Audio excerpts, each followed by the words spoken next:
Okie doke. Hey, hi, hello. Welcome back. Alexandrian Codex. Look at how out of focus not that badly out of focus. Today, kids, we're talking about presidents of the 20th century. Wow, Alex, thought you were going decade by decade. Yeah, but it's pretty easy to copy-paste the president event over and over and over and do that all at once. So that's what I did today. And then, making the art for it is pretty by rote after a certain point. So we just knocked out a whole bunch of presidential elections. So here we go.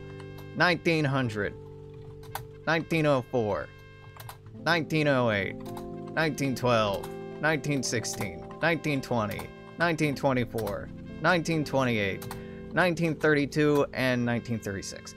There we go. There we go. There we go. Yeah, there's a few of them. 1900, you got William McKinley, William Bryan. McKinley ended up winning this. Then McKinley would die in office, letting good old Teddy Roosevelt, run for president against Alton Parker. Parker, not Barker. Probably have never heard of Alton Parker because he lost. So Theodore Roosevelt is our winner in 1904. 1908, we got the William H Taft, selected by Roosevelt to be his replacement. Roosevelt was never quite happy with Taft, and again, William Bryan, again, running against Bryan. Bryan ran for president a lot. Who won here? Eugene Debs. No, William Taft. 1912 presidential election. Is this a cool one? You'll note, from here on out, I use portraits or photos because they quit doing that cool art style of here's our platform, here's a caricature of the president and the vice president and their names and a bunch of Americana symbology all around them. Nope, then they just went with photos from here on out, which is fine, but it makes it, I don't know, a little less exciting. So all three of these are their presidential portraits. You got good old Thomas Wilson. Woodrow Wilson's first name was Thomas. I didn't know that. I thought it was Woodrow, but no, he's Thomas Woodrow Wilson.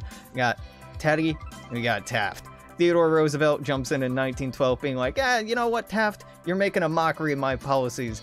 I'm gonna run third party. So the vote split between Taft and Roosevelt is enough for my boy Wilson to gain the presidency. It's not great. Wilson only got what 41 point, almost 42% of the vote. That's what he won by. It's not great.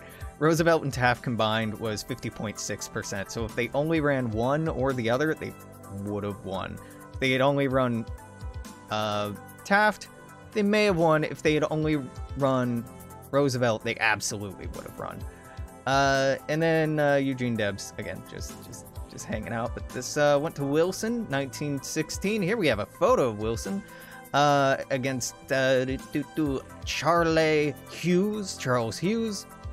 And again, the pretty close margin just under that of the socialist candidate, Alan Benson. But again, Woodrow Wilson would win. Again, here we have James Cox, great last name, running against Warren Harding. Warren Harding would win pretty handily with 60% of the votes. Moving on to 1924. Finally, we got another three-portrait one. We got John Davis here in the middle. We got Robert La Follette over here, and John Coolidge. John Calvin Coolidge. Apparently, there's a lot of presidents that use their middle name instead of their first name. He has such baby face going on here. Coolidge would end up winning. La Follette would still get 16.6% of the popular vote, which is incredibly high for a third party. In 1924, I think, is noteworthy for having only 48.9% of eligible voters participating in the election, making it the lowest turnout in recorded American history for a presidential election. Pretty crazy. Coolidge would win. 1928, we got Herbert Hoover and Alfred Smith. Herbert Hoover would win, naturally. Then 1932, we got the little Franklin D Roosevelt against Herbert Hoover. The New Deal promise got Roosevelt elected very handily. So the New Deal, a lot of parts of the New Deal didn't come from in the Democrat Party. A lot of it came from the remnants of the Progressive Party, progressive parts of the Republican and Democrat parties, and notably a lot of socialist and Dem-Soc organizations signed on to Roosevelt's campaign. That's why Norman Thomas is... You don't see a rebounding of socialism, because a lot of socialist organizations, or at least populist organizations, are fighting for Roosevelt's New Deal because they think it's the closest, you know, it's by far the best, most progressive candidate to come along in a long time, i.e. ever. And he's not perfect, but he gets the support either way. And this is an interesting point, because 1932 is the end of the, fourth party system, beginning of the fifth party system. Is that right? Fifth or sixth? Either way, it's a landmark year for the general election in kind of the swapping of Republicans and Democrats. Republicans becoming the conservative party with Hoover, and Democrats becoming the liberal party, let's say.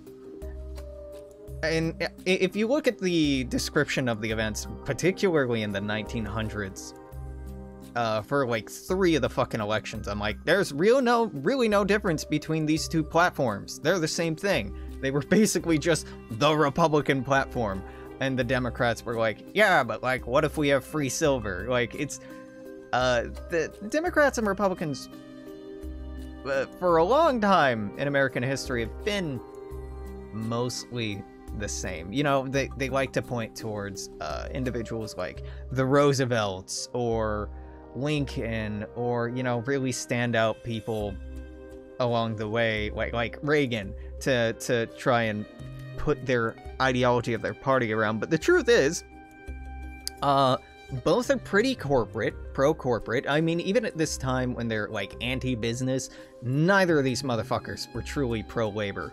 They're capitalist. We don't argue about the tariff anymore. What they start arguing about are tax rates instead, and it's just like a slow translation over time of like, fit in one new issue, take out an old one, fit in a new issue, take out an old one, but it still rhymes, right? And it's quite telling looking at 1836 and 1936, and you know, at the beginning they're arguing about economics, and at the end they're arguing about economics. It really is not social issues, except for, you know, around 1850s. You know, the social issue of slavery, particularly, and what to do about that. But they're still arguing about it from an economics perspective. Then in the 1860s, 1870s, you have people arguing about the social issue of Reconstruction.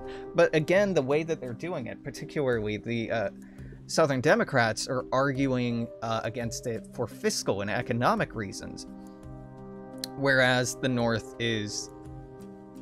it doesn't have the willpower to sustain Reconstruction, because they never really cared or set about creating equality between African Americans and white Americans. That was never the point of the Civil War. They did it, but the point was always just like, hey, South, you gotta come back.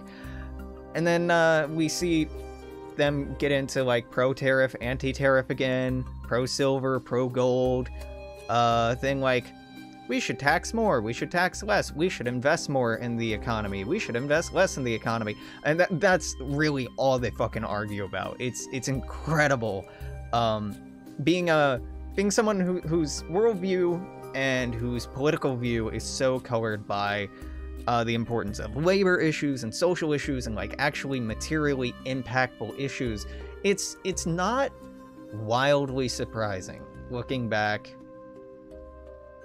you know, nearly 200 years to the 1830s and going like, ah, yeah, this is pretty much the same bullshit small difference between the parties that we have today. Oh, yeah, sure, today we argue about, oh, I don't know, spending on infrastructure, i.e. spending on railroads like we were doing 200 fucking years ago, or really like incremental social reform or social policy. Like the Democrats are absolutely toothless today. Regardless, you know how this goes.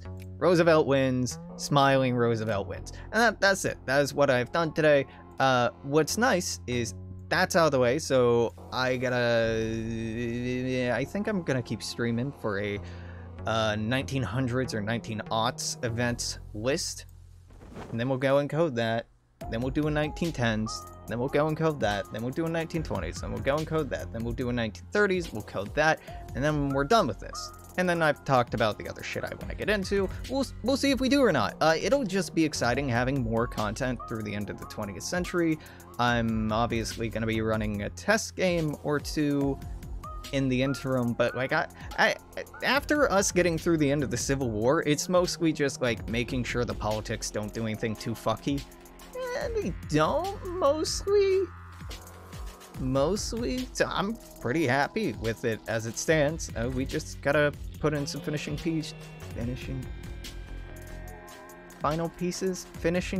Yeah, I mean that carries. Anyhow, this is it for today. If you're watching on Twitch, I'm gonna keep streaming and start talking about shit nobody cares about. But if you are watching on YouTube, this is it for today. Until tomorrow, or whatever. Not tomorrow. Until later, I'm gonna say toodaloo, take care, see you then. But bye.